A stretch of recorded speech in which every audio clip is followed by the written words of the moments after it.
todo lo que pasó en octubre hace varios años atrás, 1844. El 22 de octubre pasó algo, podríamos decir, un tremendo evento en la humanidad que vamos a estar repasando el día de hoy. Hace a ver, ¿cuánto tiempo atrás tendríamos un grupo pequeño de estudio con ahí mi hermano Oscar? Y estudiamos el libro de Daniel, el capítulo por capítulo, versículo por versículo. Entonces, yo voy a presentar un PowerPoint de los que hizo mi hermano Oscar, que le tocó predicar justo ese día el capítulo 9 de Daniel.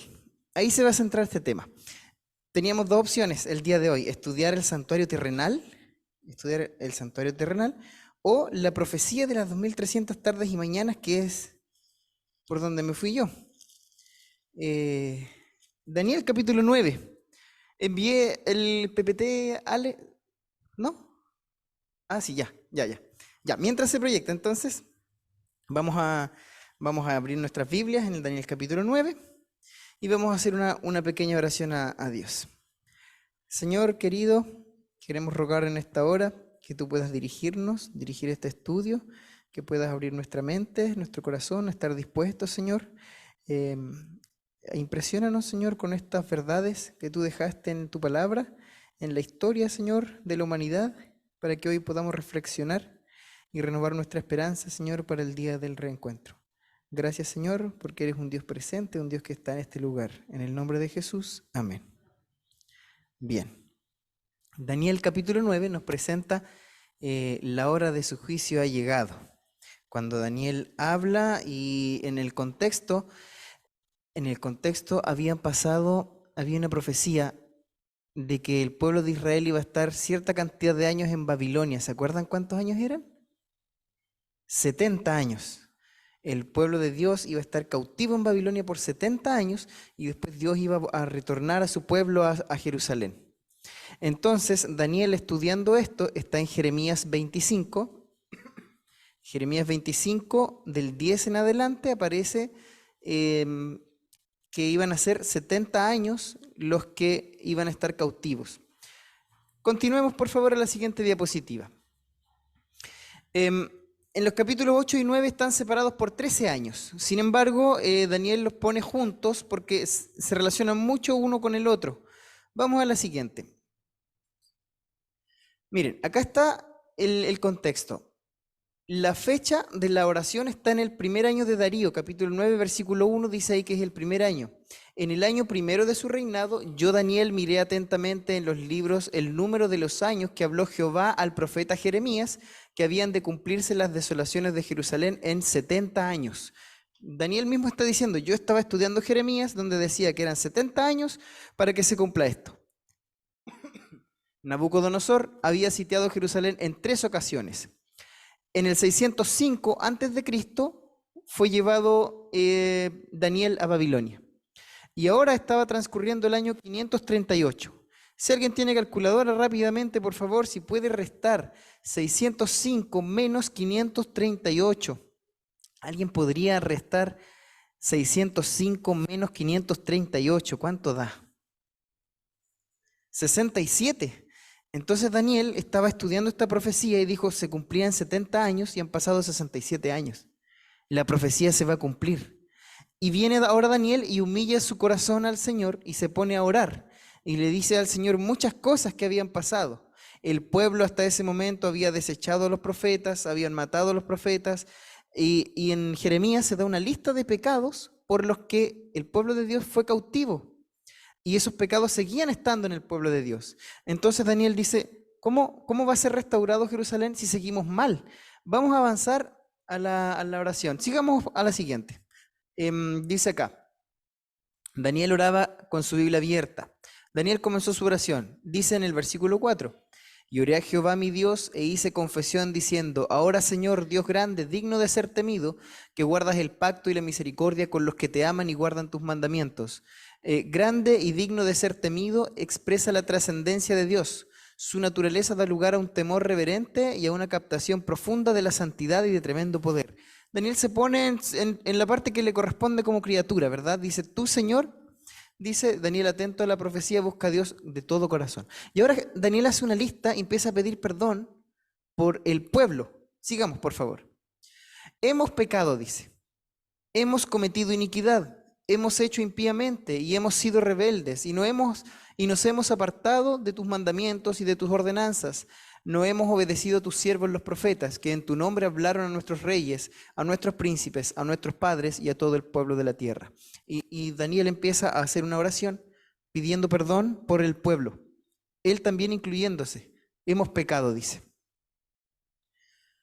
Sigamos, por favor.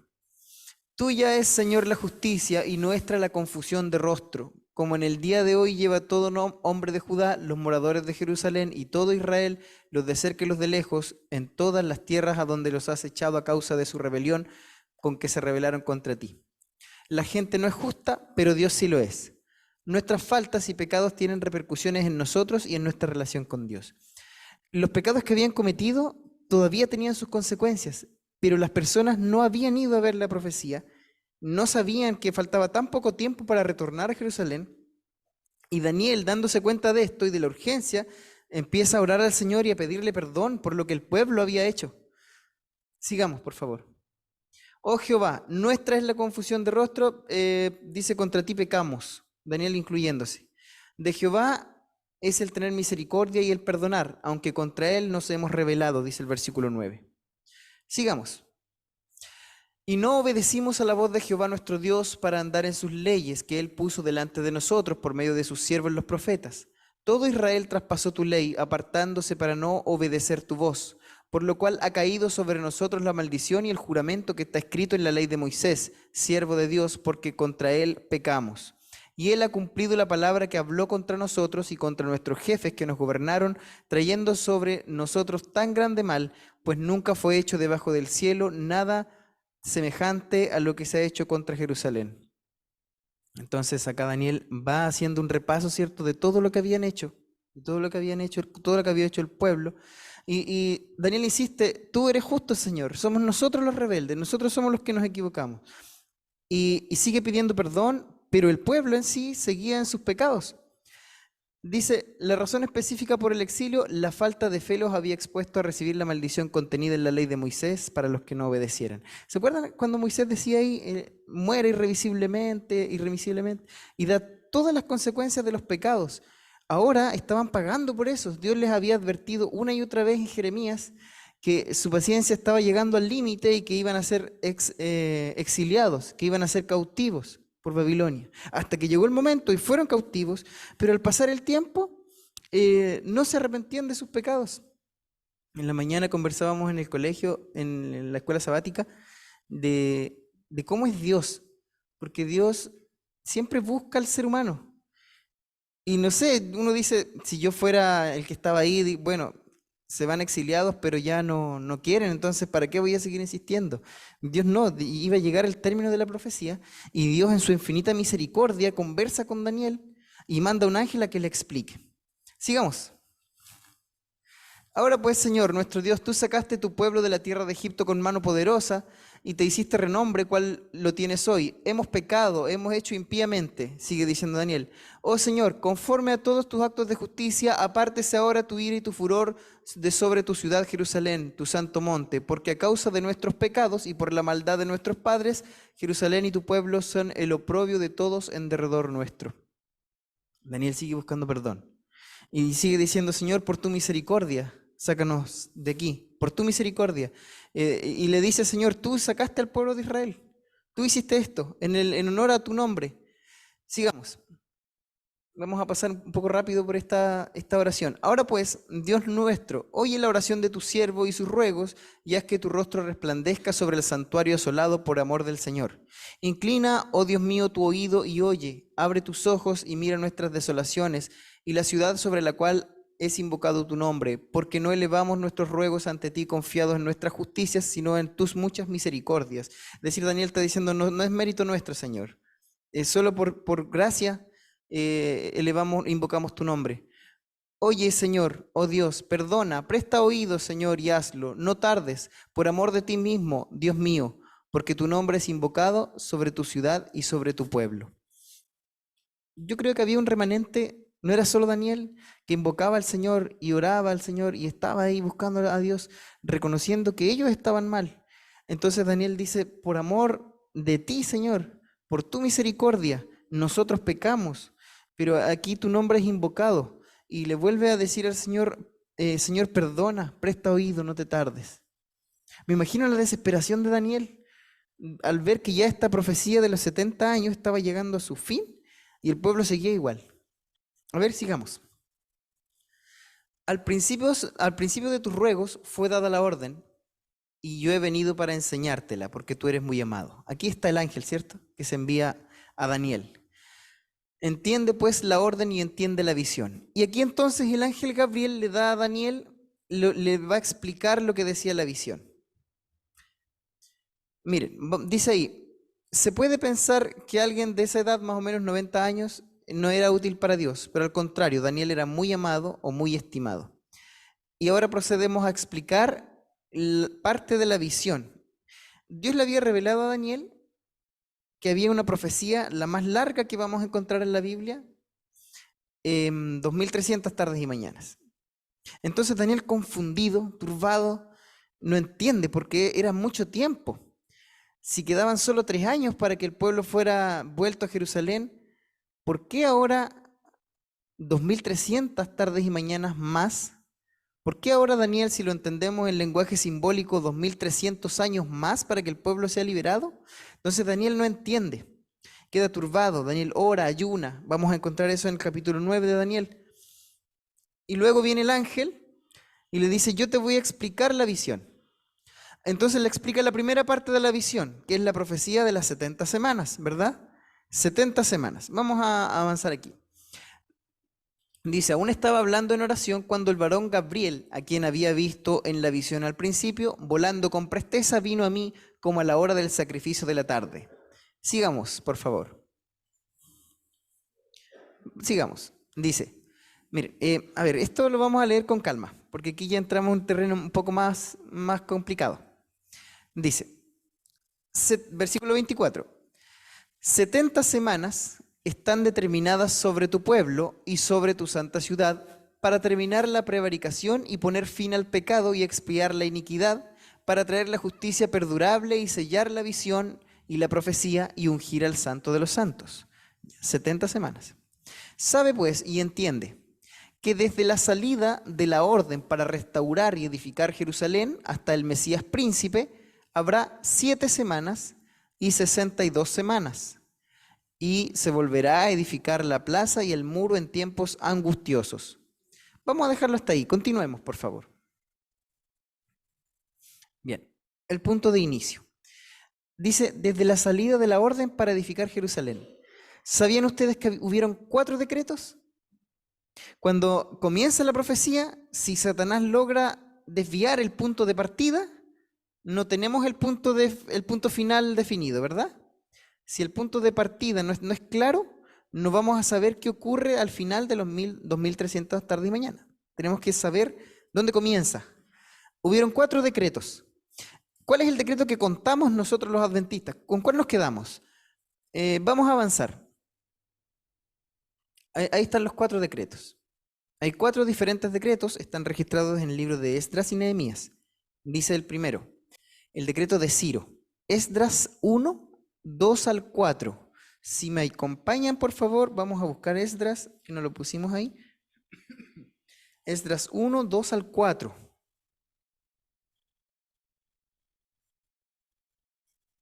Esto fue el 538 antes de Cristo. Primer decreto, cuando se autoriza a reconstruir el templo. Si alguien lo tiene, Esdras 1, 2 al 4.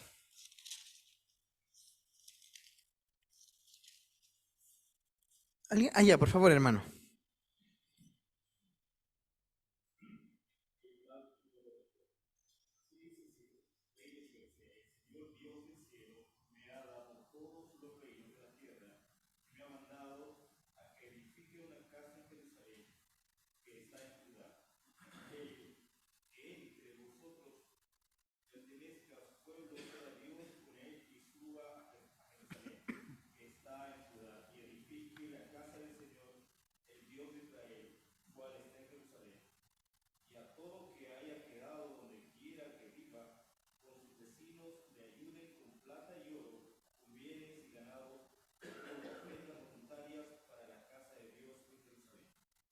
Muchas gracias. El versículo 2 dice, me ha mandado a que le edifique casa en Jerusalén. El rey Ciro, y es una tremenda historia que pasa con Ciro cuando conquista Babilonia, y se le presenta la profecía de cómo él iba a conquistar a Babilonia, una ciudad que era un imperio que era muy difícil de conquistar. Queda tan impactado Ciro que le dice a Esdras, yo te autorizo para que vayas a construir la casa de Dios, el templo. Y le da una serie de indicaciones, ¿cierto? ¿Por qué nosotros no nos quedamos con este? ¿Por qué este no sirve? Porque decía que era desde la salida de la orden para reconstruir Jerusalén. Y aquí Ciro le dice, anda y construye el templo. El templo no es aceptado como orden para la reconstrucción de la ciudad, Jerusalén. Por eso no nos quedamos con el primero. El segundo, el decreto de Darío en Esdras 6, 1 al 6, cuando también se le autoriza a reconstruir el templo. Aquí una vez más, el rey Darío I le dice a Esdras, anda, para Esdras fue una lucha esto, fueron tiempos angustiosos para Esdras y para Nehemías. Entonces, también se le autoriza a reconstruir el templo. El Dios del cielo, tu Dios, y les dan recursos y les dan cosas para que reconstruyan el templo. El tercer decreto es dado a Esdras personalmente, en Esdras 7, 12 al 26. Dice, Esdras tuvo plena autoridad para instalar oficinas públicas y dar uso de fondos del tesoro real y enseñar la ley de Dios a los no judíos. Este decreto no menciona específicamente la reconstrucción de Jerusalén. Esdras regresó a Judá en el verano del 457 a.C. y la reconstrucción de Jerusalén fue detenida por 13 años. Bueno, acá, en la tercera, es cuando realmente se da la orden para la reconstrucción de Jerusalén. Y acá de la ciudad se le dan recursos y les dice, puedes pedir a los que están al otro lado del río, puedes pedir, Esdras, los recursos hasta, le da un límite, no recuerdo cuánto es, pero le dice, puedes pedir, pide madera, pide y reconstruye el muro. Y Esdras empieza la reconstrucción de Jerusalén. Después esto es detenido por 13 años, pero la orden ya había sido dada. La orden de reconstrucción de Jerusalén es la señal del inicio. Ahí empezó. Entonces, en 457 a.C. es dada la orden para la reconstrucción de Jerusalén. Aunque había sido detenida después por 13 años, después Artajerjes cedió y envió a Nehemías como el gobernador de Judá con el permiso y la responsabilidad de construir la ciudad en Nehemías 1 y 2. Vemos ahí que se sigue la reconstrucción y se sigue la construcción del muro. Hermano Sergio, quería... Por favor. Ese decreto es más válido también porque hace de que Jerusalén, el pueblo hebreo, es autónomo. Es como un país autónomo con sus leyes propias. Ya no depende de nadie más. Claro, eso era súper importante. Ahora estaban separados del imperio. Entonces, por eso este decreto es el válido, el tercero. Y por eso nos quedamos con la fecha del 457 a.C. y desde ahí empezamos a contar. Avancemos. La fecha del decreto. Bueno, ahí hay 4 líneas principales de evidencia que nos puso ahí nuestro hermanito Oscar, que son evidencias fuera de la Biblia, que nos confirman que el año es el 457 a.C., en el año séptimo de Artajerjes. Continuemos. En resumen, ¿cómo llegamos a la fecha inicial? De los 4 mencionados en Esdras y Nehemías, entonces el tercero es el que Artajerjes dio a Esdras en el año séptimo, está en Esdras 7, 8. Ahí se vincula el decreto al séptimo año del rey Artajerjes.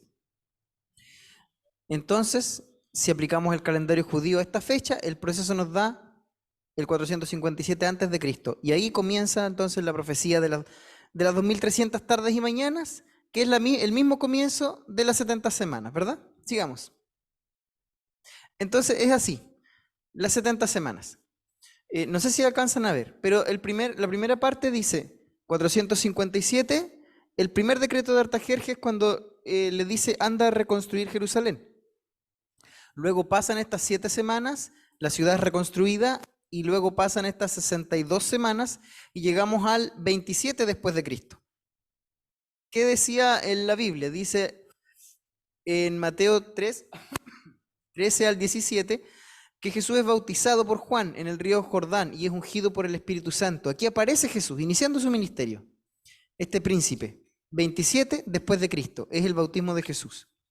Luego la profecía de las 70 semanas, hermanos, soy sincero, esta hay que estudiarla bien, bien con harto tiempo, con harto detalle. Yo estoy pasando rapidito por aquí. En la última semana, los últimos 7 días se dividen en 3 días y medio o 3 años y medio, y en la mitad de la semana es la crucifixión. Literalmente dice ahí que se termina el sacrificio y la ofrenda. Cuando Jesús muere, entonces se termina el matar corderitos, porque Jesús era el cordero. Después de eso cesa este sistema y termina la última semana con el apedreamiento de Esteban. Y uno dice, ¿por qué se apedreaban a tantos profetas? ¿Por qué el de Esteban es tan importante? Ahí termina la profecía de las 70 semanas. Vamos a ver por qué el de Esteban es importante. Sigamos la siguiente diapositiva, por favor. Hay 4 áreas de importancia, hermanos, para el apedreamiento de Esteban. 1, el grupo a quien Esteban dio su discurso final era el Sanedrín, el más importante cuerpo religioso de la tierra en ese momento. A ellos les estaba predicando. La forma del discurso era un discurso de juicio como los que daban los profetas del Antiguo Testamento. Les estaba diciendo a ellos, los estaba prácticamente diciéndoles, el juicio se acerca, es contra los que van, las tradiciones y los hombres no pueden ir por sobre la Biblia, y el juicio es condenatorio para ellos. Carácter profético de su experiencia, cuando él mira hacia el cielo, ¿cierto? Y ve a Jesús, a la diestra del Padre. Y el hecho de que la conversión de Pablo tuviera sus raíces en la muerte de Esteban, de modo que Pablo viene a tomar su lugar, entonces viene a ser como un reemplazo, pero Pablo predica a los gentiles, ¿cierto? Entonces viene otra parte del ministerio, del evangelio. Pablo es un predicador hacia afuera. Y aquí se termina el ministerio de predicación hacia el Sanedrín, fue el último, fue apedreado, y por todas estas cosas, el apedreamiento de Esteban es tan importante. Ahí termina la última semana de la profecía de las 70 semanas. Entonces, vamos a ver un gráfico. Sigamos, por favor. Sigamos. Bien, acá lo que está diciendo solamente es que de las 2300 tardes y mañanas, la primera parte son las 70 semanas, porque Daniel decía, Señor, ¿cómo es que falta tanto tiempo? Entonces el ángel le dice a Daniel, 70 semanas están cortadas para tu pueblo. Lo que a ustedes les va a afectar de forma más local son 70 semanas. Esto es lo que va a pasar. Y le da lo que va a pasar con cada detalle. Entonces Daniel sabe que hay una profecía para mucho más adelante, para el futuro, y él no sabe qué significa. Eso queda ahí, queda sellado en el libro. Pero el ángel le explica en las 70 semanas lo que venía para el pueblo de Israel, que era lo que preocupaba a Daniel. Entonces, lo primero, sigamos por favor, ahí hay que completar eso. Llegamos a los 490 años, al 34 después de Cristo, que fue cuando se apedrea a Esteban. Ahí terminan los 490 años, o sea, terminan las 70 semanas. Y si contamos desde ahí hacia adelante, 1800 años más, termina la profecía de los 2300 años. Y ahora la preocupación era, ¿qué va a pasar cuando termine la profecía larga? La de los 2300 tardes y mañanas, 2300 años. ¿Qué va a pasar en ese momento? Esa era la preocupación ahora. Y los que habían vivido hasta ahí habían visto que todo se cumplió al pie de la letra, en día por año. Vimos que Jesús murió, se apedreó a Esteban, todo lo que vimos, ellos lo estudiaron día por año, nuestros pioneros, y vieron que llegó el año 34. Sacando las cuentas, siguieron, calcularon, y llegaron a 1844. En 1844 el santuario iba a ser purificado. Ese era el tema principal entonces ahora de los pioneros. Y decían, ¿qué va a pasar en 1844? Y de cabeza se fueron a estudiar la Biblia. Sigamos. Ya, aquí hay otro bosquejo, está las 70 semanas, ¿cierto? Que es la primera parte de la profecía de los 2300 años. Sigamos, por favor, hay que completar. Ahí está. Entonces, después pasan 1260 días. Bueno, hay otras profecías. Ahí está el cuerno pequeño, Daniel 7. Este hermano tiene que estudiar estas profecías, porque todo esto queda completito cuando usted estudia la profecía de las 70 semanas, paso por paso, cuando estudia el cuerno pequeño, lo que hizo el cuerno pequeño, cuánto duró, el tiempo que duró y las características que tenía, se completa mucho mejor todo esto. Eh, y después llegamos entonces a 1844, que es cuando termina la profecía larga. Sigamos. Bien, hasta aquí llega el Power. Ahora yo les quiero leer algunas citas. A mí me da pena esta parte porque yo veo lo que pasó con la gente. Guillermo Miller no quería predicar, él era un granjero y no quería salir a predicar, no se sentía capaz, no se sentía capacitado, apto para llevar un mensaje tan importante. Entonces le dice al Señor, si tú me das una señal clara de que yo predique, yo voy a predicar. Pero no iba a la iglesia, pues se quedaba encerradito, entonces ¿qué le iba a pedir que predique? Y de repente llega alguien a su casa y le dice, necesitamos que tú prediques. Él quedó muy confundido, salió al patio y se puso a llorar y dijo, yo tengo que hacerlo, el Señor me habló claramente. Y Guillermo Miller empieza a predicar lo que él había estado estudiando.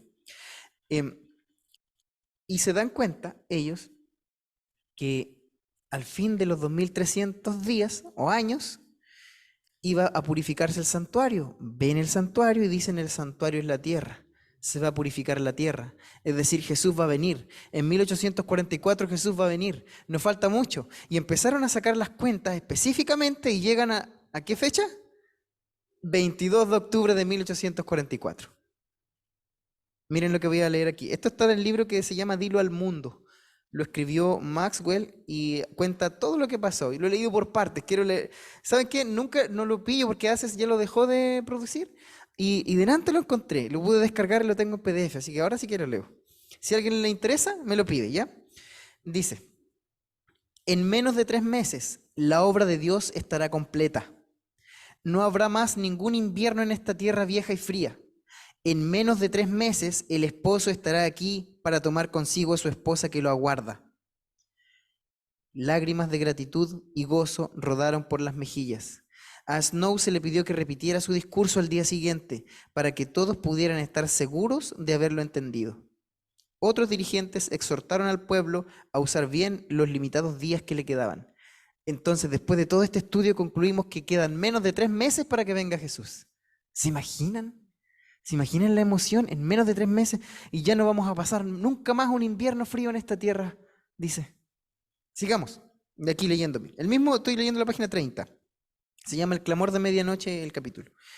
El movimiento del 7º mes se esparció a toda la ciudad, aldea, villorrio, y al principio Gimes lo puso en duda, pero luego asumió una posición afirmativa, asegurando que Dios estaba con él. Guillermo Miller estudió el asunto en forma cuidadosa, oró sobre ello intensamente y luego escribió, gozoso, veo que en el 7º mes, la gloria que nunca había visto antes, estamos casi en el hogar, gloria, gloria, gloria. Se empezó a llamar el movimiento del 7º mes. Ellos decían, el 10º día del 7º mes era el momento de ver a Jesús.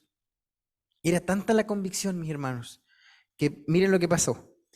A medida que los días pasaban, los comerciantes adventistas cerraban sus negocios, los mecánicos clausuraban sus talleres, los empleados abandonaban sus empleos.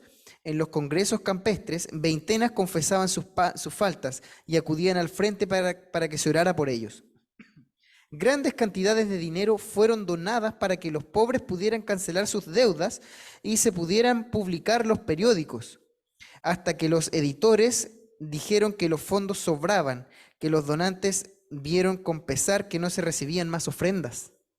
Imagínense, donando dinero, pagando las deudas de los pobres porque ahora venía Jesús. Entonces ellos tenían que estar preparándose. Y sigue diciendo, en el campo algunos agricultores abandonaron su cosecha para manifestar su fe. Las papas permanecieron en la tierra, las manzanas se caían de los árboles, el heno se aplastaba en los campos. En las ciudades la gente, muchos maestros de escuela, varios jueces de paz y aún un magistrado renunciaban a sus puestos.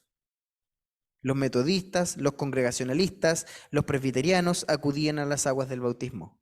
Era un gran evento. En estos 3 meses que quedaban, todo cambió para ellos, toda su vida. ¿Se imaginan vender todo lo que tienen?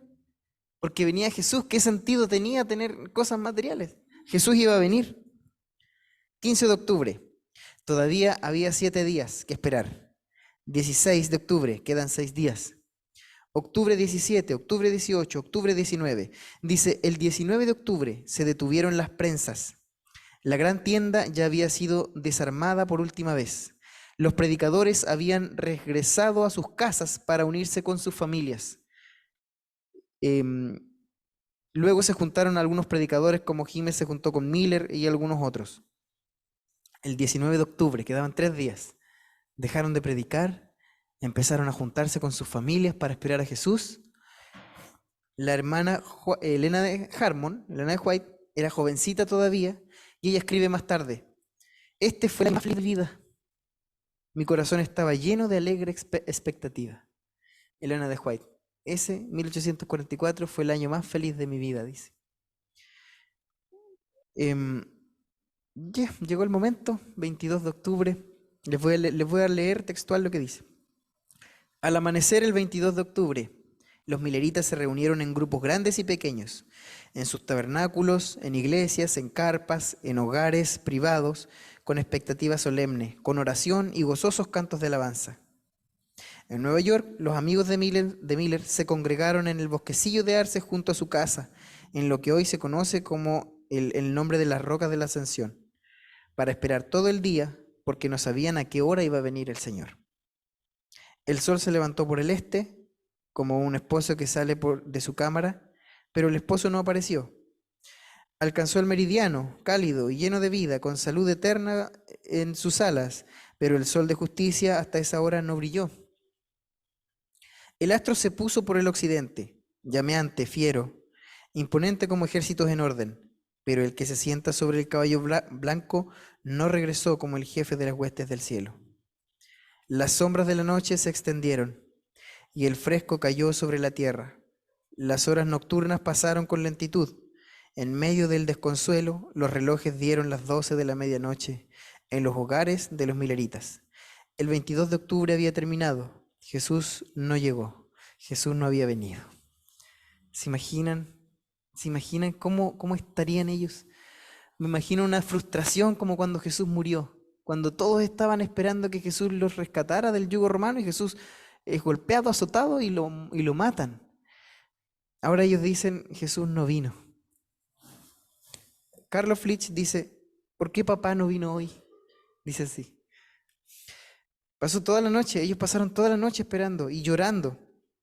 Miren lo que dice acá, había muchas familias semejantes que a ellos semejantes que con hijos y padres jóvenes habían muerto de tuberculosis, cólera, tos convulsiva y otras enfermedades temibles. Muchos esperaban una reunión feliz cuando Jesús viniera de nuevo. Muchos esperaban ver a sus padres que habían muerto, a sus hijos que habían muerto de enfermedades. La ciencia no estaba como ahora, entonces esperaban ese día y se reunieron y estudiaron y se humillaron esperando, ansiosos ver a sus familiares. No sin razón, el 22 de octubre de 1844 pasó la historia como el día del gran chasco. Fue terrible, hermanos, fue terrible. Mucha gente no tenía casa donde volver, no tenían lugar donde vivir. Se habían deshecho de todo lo que tenían. En el movimiento del séptimo mes parecía haber un poder irresistible que lo doblegaba todo.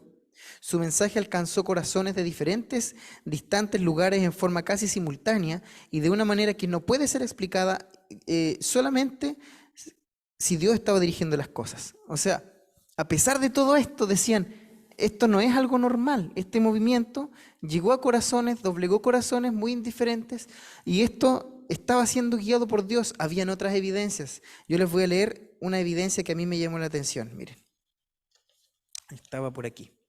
En Europa, habían muchos niños que de 1840 a 1844 se pusieron a predicar. Entonces dice, por ejemplo, aquí, aparición de los niños predicadores en Suecia, comenzando en 1841 y continuando hasta el verano de 1844, jóvenes y aún niños pequeños llamaban confiadamente al pueblo a una reforma, a una preparación para el regreso de Cristo.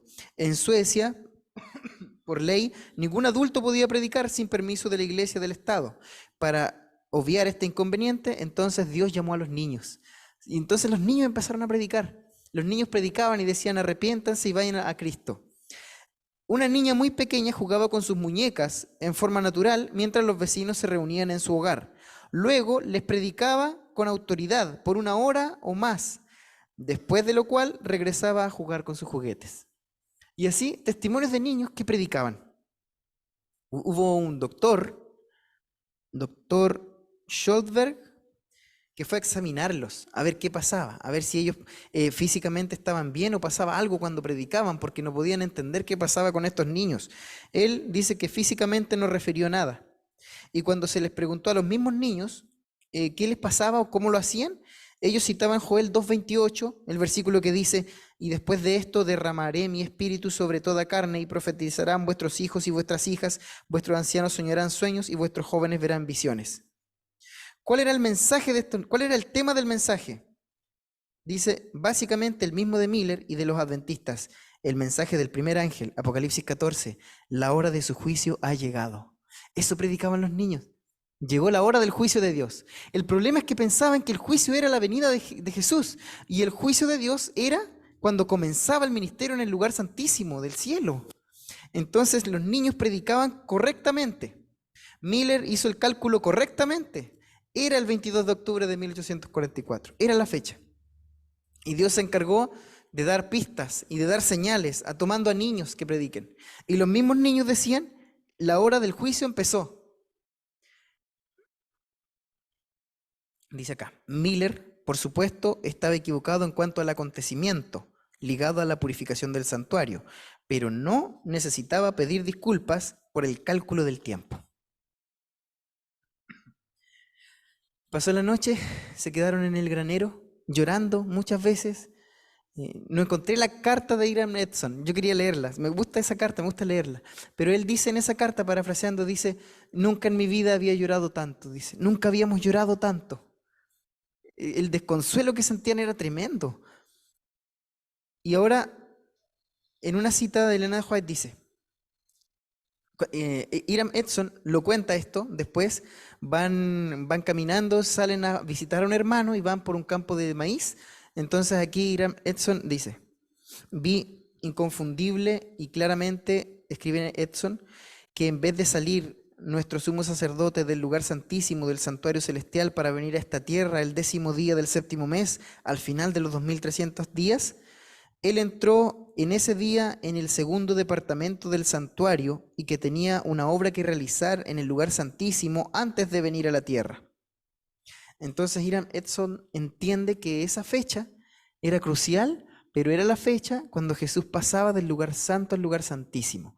Por eso es importante estudiar el santuario terrenal, para entender bien qué son estos departamentos. En el lugar santo, el sacerdote oficiaba todos los días. En el lugar santísimo, el sumo sacerdote solamente podía entrar y oficiaba una vez al año. Entonces ahora, y ahí se limpiaba el santuario, ahí se limpiaba. En 1844 es cuando Cristo pasa al lugar santísimo, haciendo la obra del sumo sacerdote para limpiar los pecados en el cielo. Ahí comienza el juicio. En 1844, el 22 de octubre, entonces comienza el juicio en el lugar santísimo del cielo.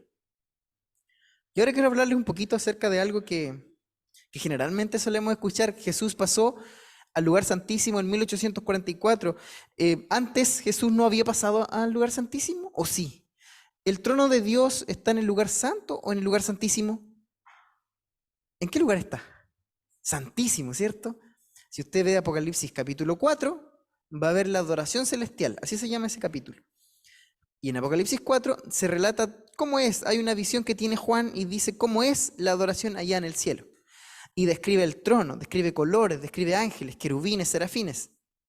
Entonces, cuando Juan en Apocalipsis 1 recibe la visión de Jesús, Jesús paseándose en lámparas, candelabros, en el lugar santísimo, y ahí se le da el mensaje a las 7 iglesias del Apocalipsis capítulo 1 al capítulo 3. Pasa eso. Apocalipsis capítulo 4 se llama a Juan y le dice, sube acá. Entonces Juan ve una puerta y entra a otra sala en el cielo. Y en esa sala ve el arca del pacto y ve el trono de Dios. Ese es el lugar santísimo. Ahí está el trono de Dios, el lugar santísimo. Jesús cuando sube, cuando asciende, si pensamos que no pasó al lugar santísimo, quiere decir que no se reunió con la Trinidad hasta 1844. Pero hay versículos que nos dicen que sí se reunieron. Vamos a ver Marcos 16, 19. Marcos 16, 19. Si alguien lo tiene, por favor.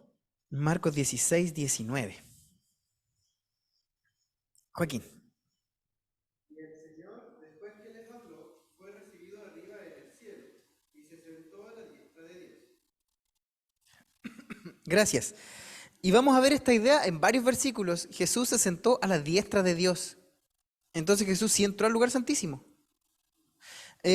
Juan 6, 62 dice, porque si viereis al Hijo del Hombre subir, pues qué, si viereis al Hijo del Hombre subir a donde estaba primero, o sea, donde estaba primero Jesús, ahí subió. Juan 20, 17 dice, Jesús hablando de la María Magdalena le dice, no me toques porque aún no he subido a mi Padre. Anda y ve a mis hermanos y diles, subo a mi Padre y a vuestro Padre. Jesús fue donde el Padre. En otros versículos dice, se sentó a la diestra del Padre. El mismo Apocalipsis, después del 4, en el capítulo 5, aparece Jesús en la sala del trono, en el lugar santísimo. Aparece Jesús como cordero inmolado. Hechos 2, 30 al 33 dice, pero siendo profeta y sabiendo que con juramento Dios le había jurado que de su descendencia en cuanto a la carne levantaría al Cristo para que se sentase en su trono. Viéndolo antes habló de la resurrección de Cristo, que su alma no fue dejada en el Hades, ni su carne vio corrupción. A este Jesús resucitó Dios, del cual todos nosotros somos testigos. Primera de Pedro 3, 21 y 22 dice, el bautismo que corresponde a esto ahora nos salva, no quitando las inmundicias de la carne, sino como la aspiración de una buena conciencia hacia Dios, por la resurrección de Jesucristo, quien, habiendo subido al cielo, está a la diestra de Dios, y a él están sujetos los ángeles, autoridades y potestades. Hebreos 10:12. Pero Cristo, habiendo ofrecido una vez y para siempre un solo sacrificio por los pecados, se ha sentado a la diestra de Dios. Daniel 12:4 y 9 dice que, aquí es la última idea y con esto cerramos. A ver, antes de eso, ¿cómo respondemos a esta aparente controversia? Jesús en 1844 pasó al lugar santísimo, pero vimos una serie de versículos que decían que Jesús subió donde estaba Dios, se sentó a la diestra de Dios. ¿Cómo respondemos a eso los adventistas? ¿Saben qué? A veces hay como un mito que dice, no, que Jesús, en 1844 Jesús por primera vez entró. Nosotros no podemos confinar a Jesús a un espacio. Aunque tenga un cuerpo humano glorificado, no lo podemos confinar, a menos que la Biblia lo revele. Pero la Biblia está diciendo que Jesús sí pasó a estar con el Padre. La Trinidad se había separado cuando Jesús se hizo carne, y luego la Trinidad se junta de nuevo. Jesús es recibido en gloria en el cielo, y se sienta con el Padre. Entonces, en 1844, el 22 de octubre, lo que ocurre es que Jesús se pone su vestimenta de sumo sacerdote. Y ahora entra al lugar santísimo con la misión. ¿Con qué misión? Limpiar el santuario. Ahora se empieza a purificar el santuario en 1844. Ahora entonces comienza el juicio. Y esa era la misión de Jesús el 22 de octubre de 1844. ¿Entró antes? Por supuesto que sí, la Biblia en varios versículos lo decía. Pero ahora entró para limpiar el santuario. Ahora sí, mis hermanos, para terminar. En Daniel 12, 4 y 9 se le dice a Daniel, sella las palabras, Daniel. Pero es que no entiendo, sella las palabras, Daniel, eso es para después. Se le dice a Daniel lo que tenía que saber para su tiempo, las 70 semanas, pero después eso no te toca, Daniel, eso viene para muchos días. Sella las palabras, sella el libro. En Apocalipsis 10 aparece un ángel con un librito abierto, en Apocalipsis 10. Y lo que llama la atención acá es que esta palabra biblaridion es un librito, se usa para denotar a Daniel, al libro de Daniel.